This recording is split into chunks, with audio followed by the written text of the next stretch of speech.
Shalom, friends of Israel. I'm Sal Lisbram, National President of Jewish National Fund USA. Thank you for joining us for our daily briefing from Israel. We are in day 12 of the war in Israel, and we will start with today's program. We're going to reassign some of the speakers because of we're live, and there's a lot of various people that need to attend other meetings. So we're lucky enough that we have Jeff with us today. So let me just introduce Jeff. Most of you know Jeff anyway. He's not only a national board member, he's our friend from Jewish National Fund USA, serving as our chair. Jeff is on the ground in Israel as part of a unity mission for the leaders of major Jewish American organizations. Following a meeting in Washington, D.C. yesterday with members of Congress, including Senator Chuck Schumer, Senator Mitch McConnell, Representative Hakeem Jeffries, and others. These leaders got onto a plane to Israel to bring the strong message of U.S. support and to meet with our family on the ground. Jeff, on behalf of all of us, thank you for being in Israel now, and please share what you can with us. Jeff. Thank you, Saul, and thank you for everything that you do.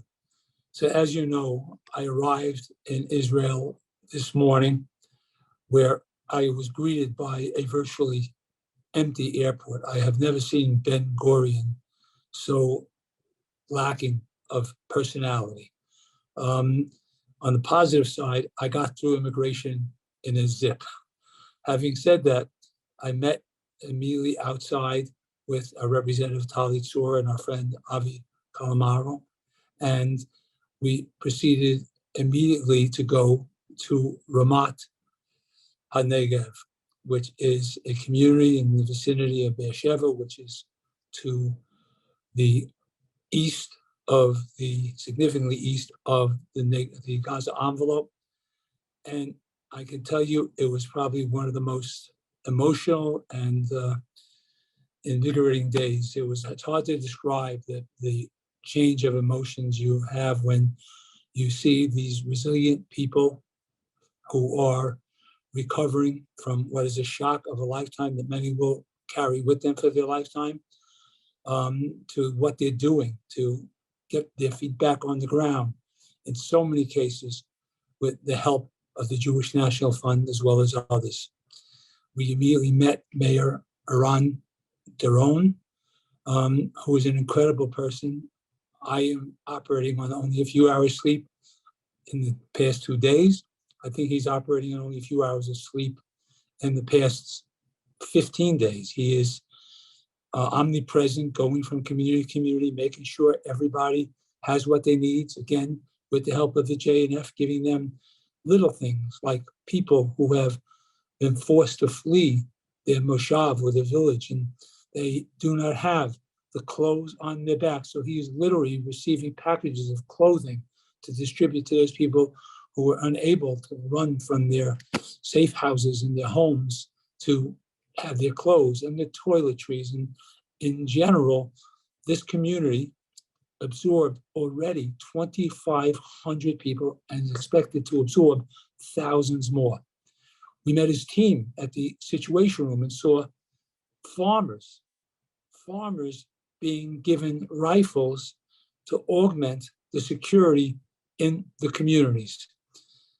Fortunately, these farmers have served in the IDF in their youth, and they are now prepared to do what's necessary to protect their families and their homes in our time today. The mayor shared with me heroic stories and repeatedly thanked me and JNF and Tali for being the only persons in the organization who came to meet with them and hear what their needs are. Again, we were very much appreciated and we were very thankful to be with them. We then went to kibbutz, and you'll forgive me because I know how to say Rochester and Detroit and Albany very well, but some of these names are new to me. Kibbutz Mashabai Sadeh, where we met Lilach from Moshev Ohad and many of the other evacuees from Ohad. Leilach had a very difficult time. She knew as the rockets fell on her home in Moshev Ohad on Saturday morning that this was not the usual rocket launches that they've experienced, which were few, and they came in barrages, and she knew it was different. And as the fear mounted, she stayed in her safe house, safe room, only to receive calls from her son, who was visiting a friend in the Gaza envelope. And that son was a young man who was there without his weapon, who was in the military, who was telling his mother to come get help. They were in their safe room and they could not get out and they needed help. And he called repeatedly. I cannot tell you, listen, I have 3 beautiful children, 3 beautiful grandchildren, loved ones, siblings, wife, as you know. I can't imagine how this woman felt being locked in her own safe room, hearing her son crying for help, because not only was he hearing the rockets, but his moshav was under bullet fire. And I am sure this woman will not recover soon from the trauma of both. The beautiful thing in this, it was actually a bed and breakfast where hundreds were being given evacuees, shelter from the storm, so to speak, where they had psychologists and a wonderful woman who was the director of the community center, where they had activities for the children. I actually saw a Bozo the clown with a red nose leaving as I arrived. So, as again, it was both exhilarating and depressing all at the same time. We then drove to Sde Boka, as you all know, which is the home and the resting place of Ben Gurion. I think you also know that we at JNF has been active there in many ways. The JNF Development Fund, the building fund, which we initiated, actually has housing that people have occupied there. One such occupant was a woman by the name of Karen, who was a dentist, who has moved to Sde Boka into the housing that our fund helped create. This is one of the most distressing conversations of the day. As a dentist, she has been called upon because the medics and the first response people are so busy to help, and I hope I can say this without getting emotional, identify the victims and the bodies, some of whom are so distressed that it's going to take DNA testing to know who is who and what is what. But she says she has to do it. She removes herself from her body when she does it, and she's getting it done. We go on to speak with Yossi from Sderot, who is also in Sde Boka, who, much like Ramat HaNegev, is taking refugees. He is in with a family member, a cousin who was already living there. He was trapped in his building while the terrorists infiltrated. He told us that he, his wife, and his 3 children were only able to leave because his neighbor had pistols and came and helped give them cover to run first to his neighbor's safe house, which was better, and then ultimately when the military came. And we did hear repeatedly from many of the residents that they were distressed about how long it took for help to arrive. And even now, many of the residents are questioning where is the government. They see JNF, they see us helping, and they would like to know when the government officials would be helping them. Now, they recognize that the government is busy working to create a safe border and to help rescue the kidnapped. But again, it's distressing for these people who are working very diligently to improve their quality of life, but they have to, number one, rebuild the places that were destroyed by this invasion. And then they also have to get the people to go back. And this could be very psychologically stressful for people to go to homes where they were locked in some cases for 10, 12 hours. I mean, you've heard this over and over again. So I also met with a gentleman, Ronnie, who was there watching his 3 beautiful children, ages 2, 4, and 6, who were running around the grave of Ben Gurion, which is, I guess, somewhat ironic in Negev. And he was there because he worked in the search and rescue building that we at JNF built. And sadly, he was watching 3 children because his wife was attending a funeral just a few miles away of a family member.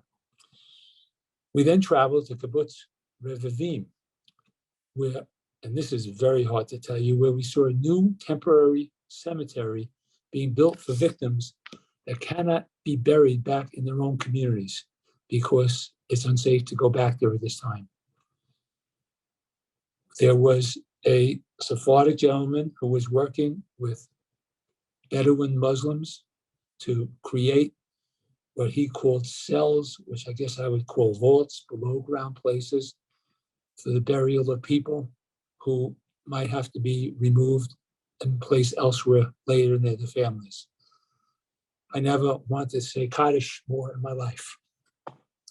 Even as we left there was a funeral with, I don't know, hundreds of people and hundreds of cars beginning on the road as we started to return back to the Waldorf here in Jerusalem, where we returned. Hey, Jeff, I'm going to interrupt it. First of all, to give you a break, take a little water, and we need to cut to the ambassador, who also is on limited time. We know you are also, but yeah, I think it's important to at least bring in Ambassador Danny Ayalon, former And we are ambassador. also joined now by Danny Ayalon, who's the, of course, former Israeli ambassador to the United States. Good evening to you, Danny. I should start by asking you about that visit by President Biden. He's now left Israel. He was here with a strong message of support. He also said he was committed to delivering aid to civilians in Gaza. Well, it was an extraordinary visit, an historic one of a kind. Never did we have a visit of a president during a war. And just have plenty of war. Yes, and of course, showing all this, unequivocal support. I think it's also a message to the region of deterrence and to the world. The United States is back, not only in the Middle East, but it's back in its leadership position, whereby it's leading the camp of the democratic countries of the freedom and human rights against the axis of evil, which is run basically by Iran and the Ayatollahs with all the proxies, the global jihadists, and also supported by China and Russia. This is the divide today. The United States have gone a long way today to reassert its leadership, and I believe the world will be much safer after this war with Hamas is over. Colonel Assad, you're a former security agent. We just had Nasir al-Amari there speaking about the explosion at the hospital last night in Gaza. He said that it would be good, and I've heard this from others across the Arab world as well, it would be good if Israel would get out more information. As a former security agent, will we be able to get that kind of information out? And what would it look like? Is there I think that the IDF was giving the information, the right information and the right pictures. That will be the information that we need to understand that it's not our missile. Okay, you can see very clear at the place that the rocket hits the parking place, and just a few cars was burning. It's not that complicated to understand that it's not our missile, it's not our bomb. Okay, if it was our bomb targeting this hospital, the hospital was down. So it's just, you have to see the pictures. So can Israel provide satellite imagery showing that the building? I think IDF did it already, and you can see it very clear. But as we said, it's not a matter of information of truth. It's a matter of what you want to hear and what you want to say. And if in the world, the Arab that support the Palestinian act of terror wants to use this kind of event for them, for the propaganda against Israel, they will use it. It doesn't matter if it's true or not. And Danny, this comes at a time, of course, when a lot of people are consuming a lot of news very rapidly via social media. Things are not Right. verified, journalists are not verified. You've also got the more traditional reporter class trying to be first with the story. It was quite shocking, wasn't it, to see several Western news outlets last night, including the New York Times and the BBC, running with the Hamas propaganda and putting that out straight away without verifying anything. Laura, it is shocking. It is morally reprehensible. It is, I would say, downright anti-Semitic. They were gloating, like they were happy to show the destruction done by Israel, as if we are just like the Hamas. And they, without checking, without verifying, and Saul, we're going to go ahead and actually move back over to you. Right, thanks. Jeff, I'm sorry for the delay, especially since I know you have more meetings. Would you mind continuing? Yeah, I'm sorry we lost Danny there, but just like to finish up what I was saying, that in addition to talking, there was one lovely 15-year-old girl who was in her bomb shelter with her safe room with her father, her mother, and the two siblings. She and the two younger siblings were underneath the bed in the safe room while the gunfire was occurring outside, and the Hamas terrorists, and that's what they are, terrorists, were trying to break into the safe room. Her father was holding the safe room door closed for dear life, and her mother was holding the window closed for dear life, because it's been brought to my attention something that I didn't know, that the internal locks on some of these safe rooms are not as strong as they should be, because the thought of these terrorists getting into the moshavs and villages was never as great as what occurred. And the thought is that when help came, if God forbid people had been in the safe room or were injured and couldn't open the door, they should be able to be open to get in to rescue them.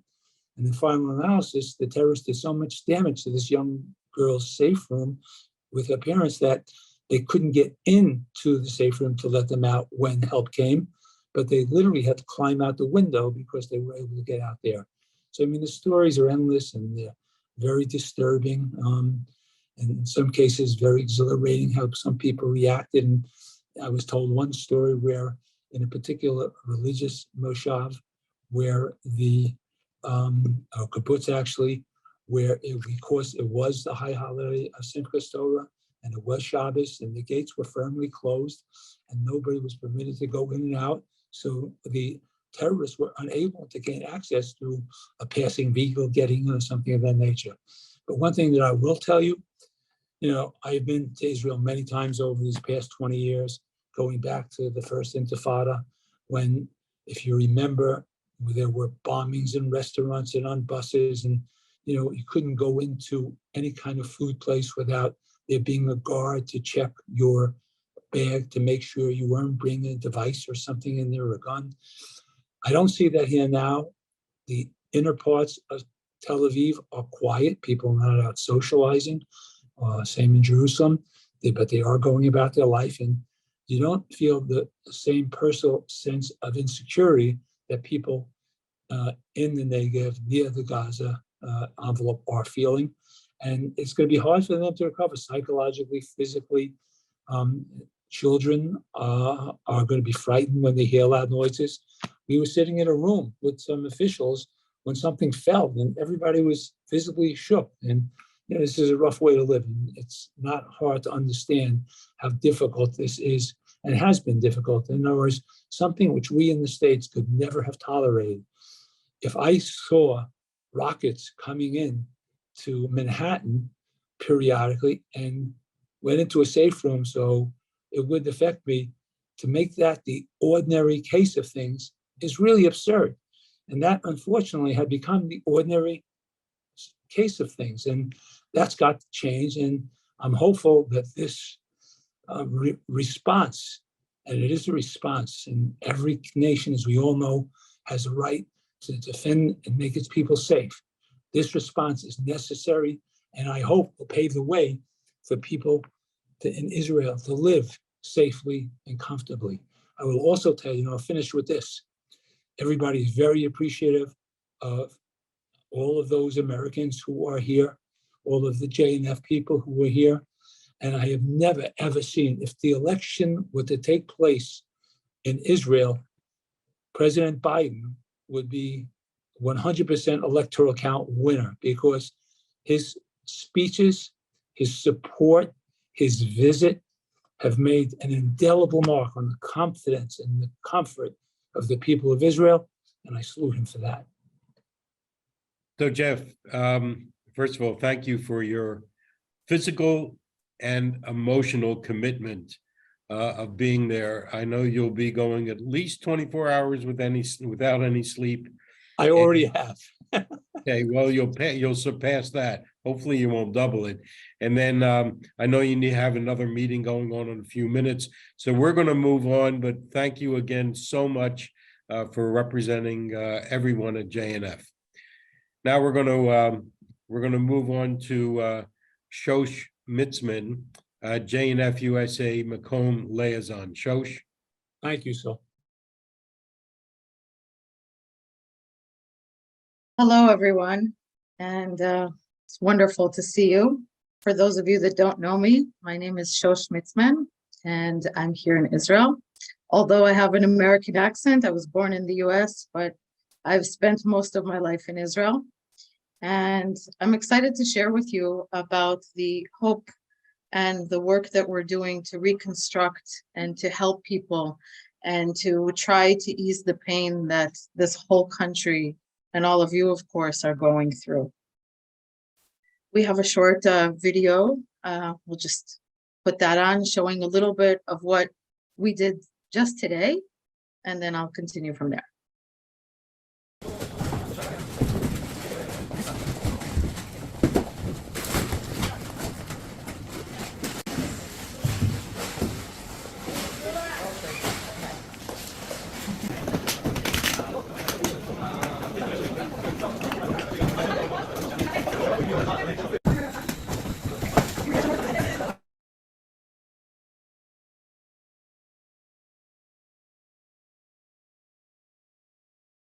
That was 1,400 boxes where we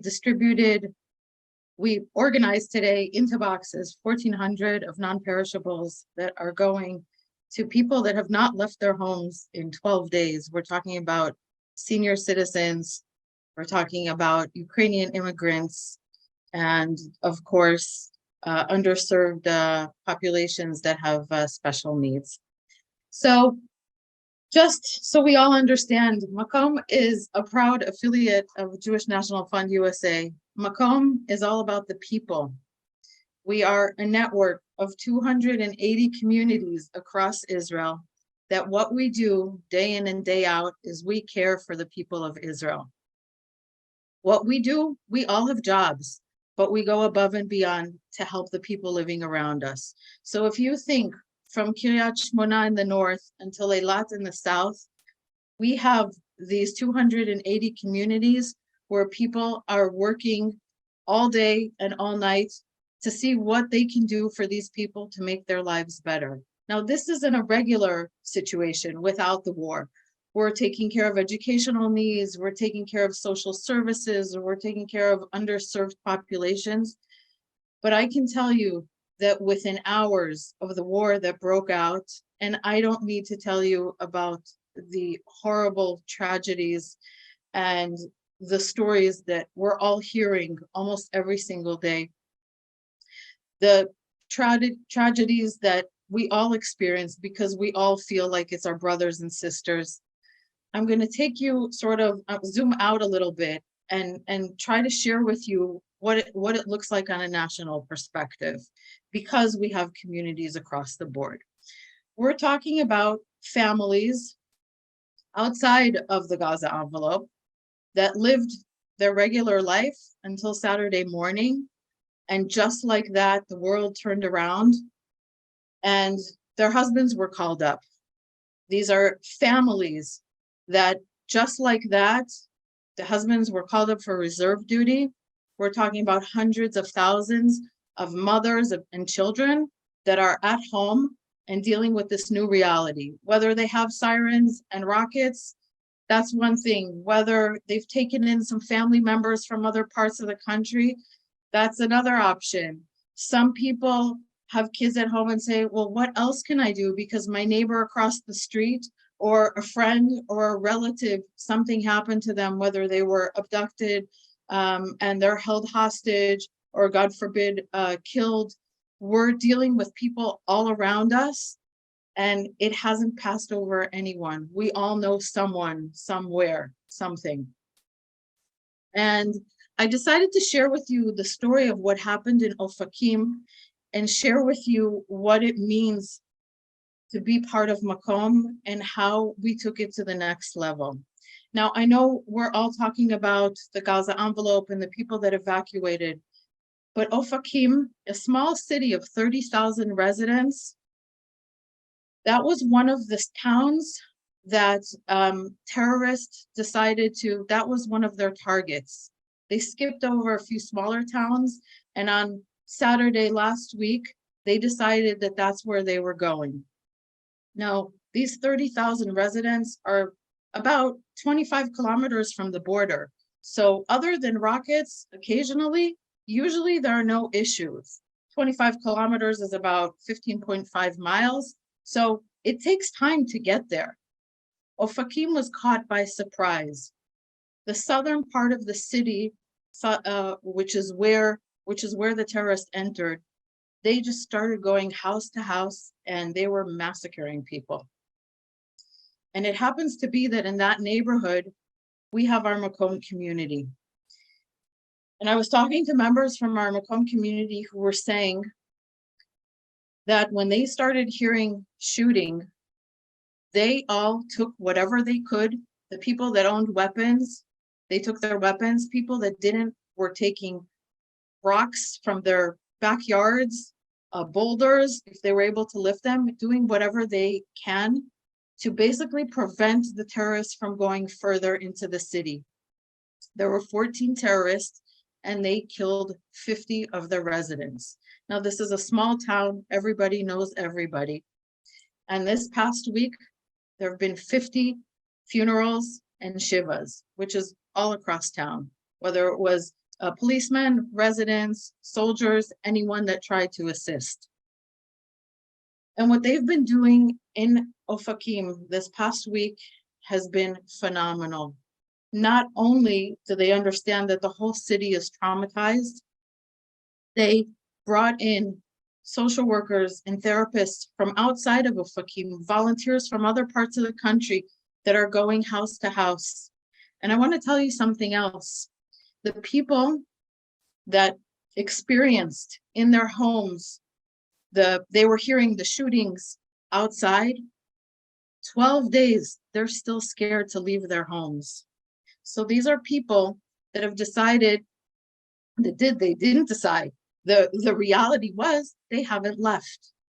Now these people, they need food, they need basic necessities. And our Makom volunteers have been knocking on doors, house to house, checking up on people, making sure in case anyone needs something, whether it's medication, food, clothing, any extra assistance, we'll bring the therapist to their house. We're going around town and we're making sure that everybody is taken care of. Many of the people of Ofakim decided to evacuate, but those that have stayed and haven't left their house, we're taking care of those people too. Now, just to put it on a much larger perspective, I don't have to tell you, because you all know, because you assisted with all this, getting people from the war zone into other places, whether it's the Dead Sea hotels, the Arava, Elot. People are currently posting everywhere across the country.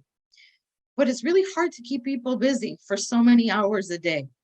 And this is where other communities come into. We have communities of educators that they've been going around to the hotels and into the communities that have a large majority of evacuees, and they've been with the children, putting on activities for 5-6 hours a day, talking to the adults, helping them work through what they experienced, clothing, shoes, toys, whatever it is. There are the physical needs, and then there's the emotional needs.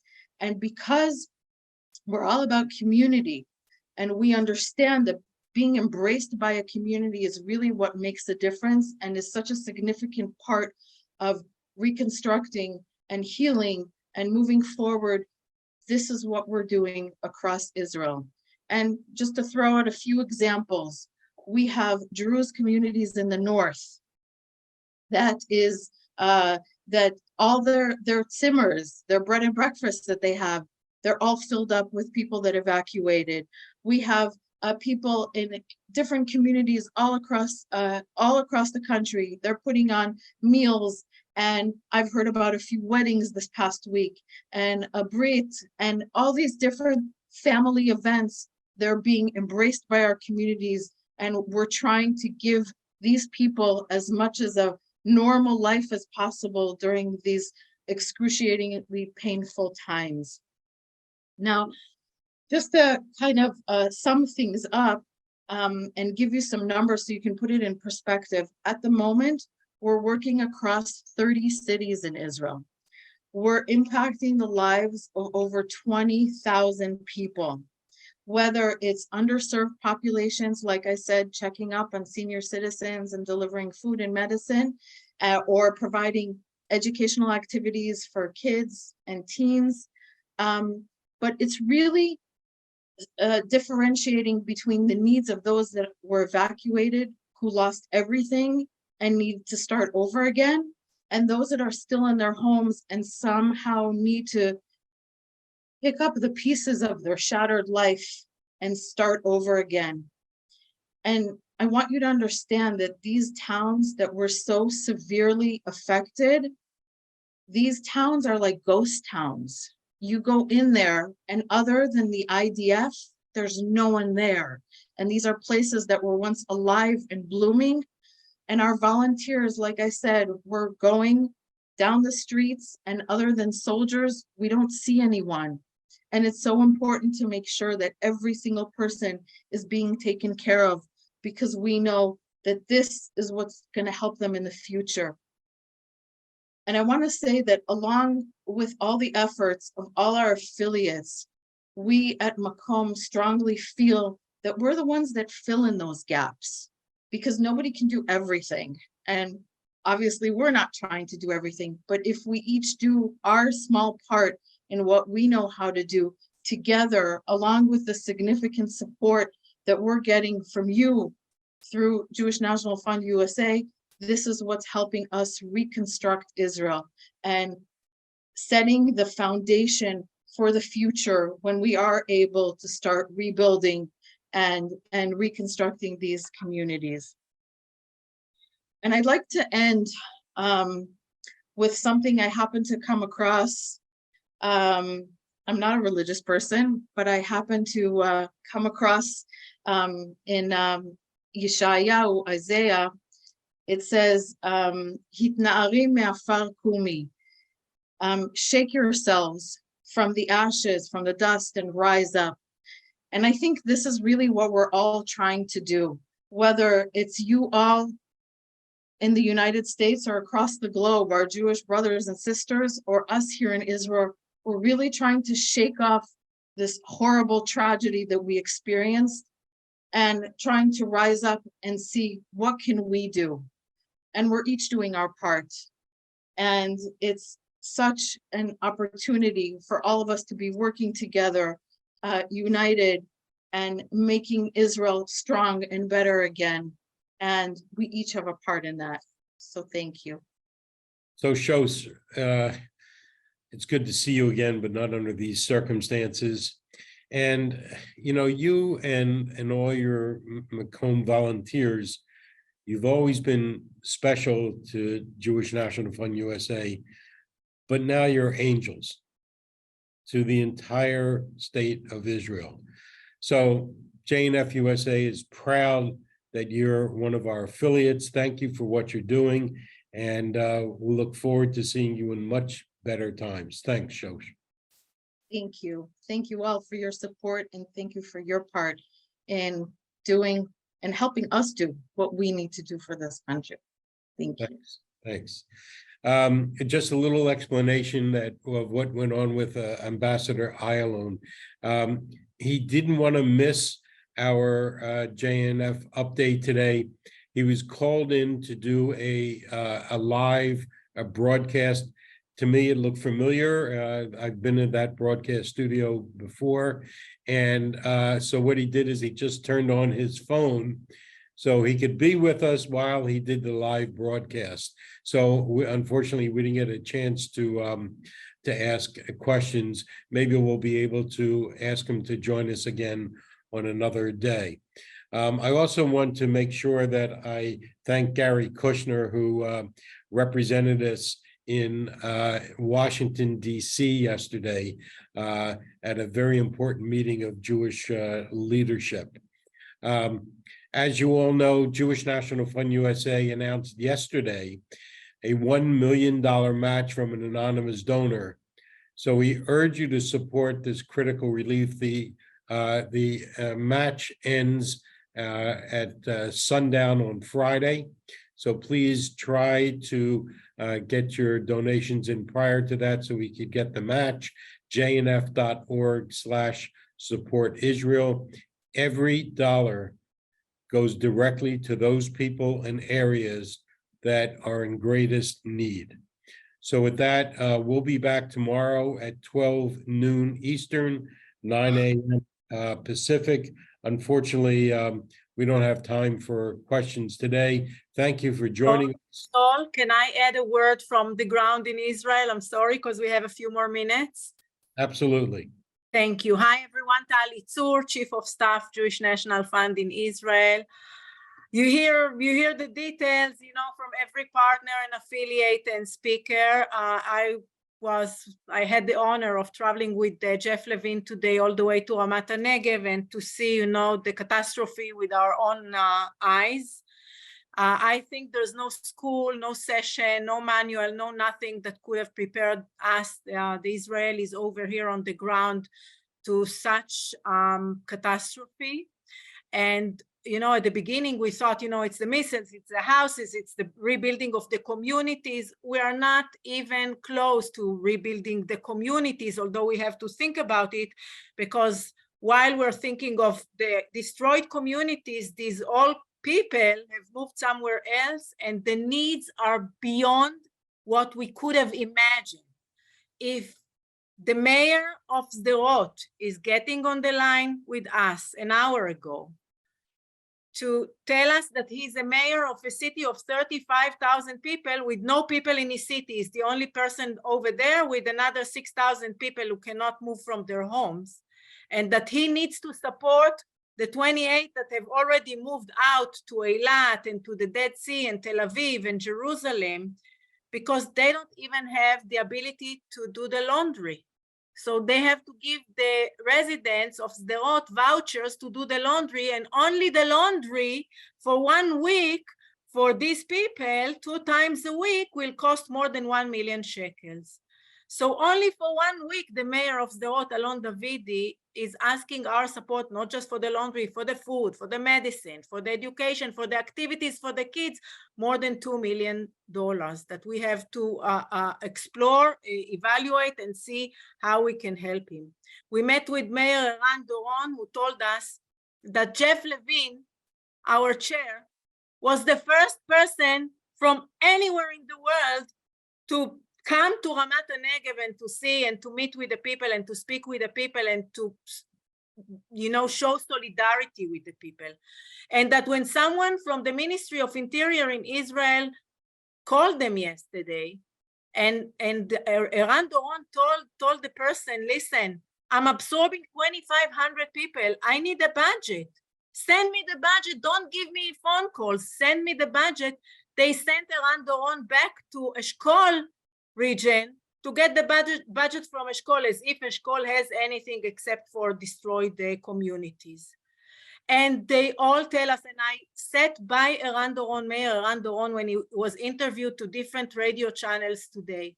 And he told, he called the government. He said, the only organization that is with us on the ground is Jewish National Fund USA. I was near him hearing it, okay?